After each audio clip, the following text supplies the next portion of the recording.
আপনারা প্রশ্ন করেছেন যে খসড়া ভোটার তালিকায় আপনাদের নাম আছে কিনা সেটা কি করে জানবেন। নির্বাচন কমিশন বলছে দুটো ইমেল আইডি তারা দিয়েছেন, voters.eci.government.in এবং westbengalceo.westbengalgovernment.in। এই ওয়েবসাইটে খসড়া ভোটার তালিকা প্রকাশিত হবে। ইসিআই নেট অ্যাপেও এই তালিকা দেখা যাবে। এছাড়া বিএলওর কাছ থেকে আপনারা জানতে পারবেন যে খসড়া ভোটার তালিকায় আপনাদের নাম আছে কিনা। 8টা স্বীকৃত রাজনৈতিক দলকেও খসড়া ভোটার তালিকা সফট কপি দেওয়া হবে। সেখান থেকেও আপনারা জেনে নিতে পারেন আপনাদের নাম সেই খসড়া ভোটার তালিকায় আছে কিনা।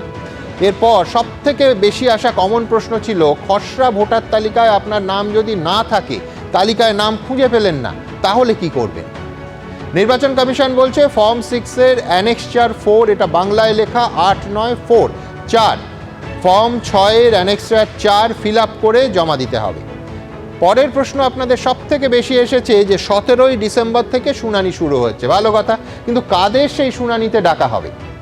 নির্বাচন কমিশন বলছে 2002-এর সঙ্গে 2025-এর ম্যাপিংয়ের যাদের নাম পাওয়া যায়নি এবং যাদের জমা দেওয়া তথ্যে ত্রুটি ধরা পড়েছে তাদেরই শুধু শুনানিতে ডাকা হবে।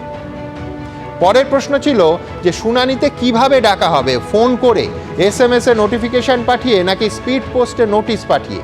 নির্বাচন কমিশন বলছে আপাতত বিএলওরা বাড়ি বাড়ি গিয়ে শুনানির নোটিশ পৌঁছে দেবে। পরের প্রশ্ন ছিল যে এনুমারেশন ফর্মের নিচে 2002-এর অংশ যারা পূরণ করতে পারেননি তারা কি সবাই শুনানিতে ডাক পাবেন। নির্বাচন কমিশন বলছে হ্যাঁ, তাদের প্রত্যেককে, তাদের সবাইকে শুনানিতে ডাকা হবে।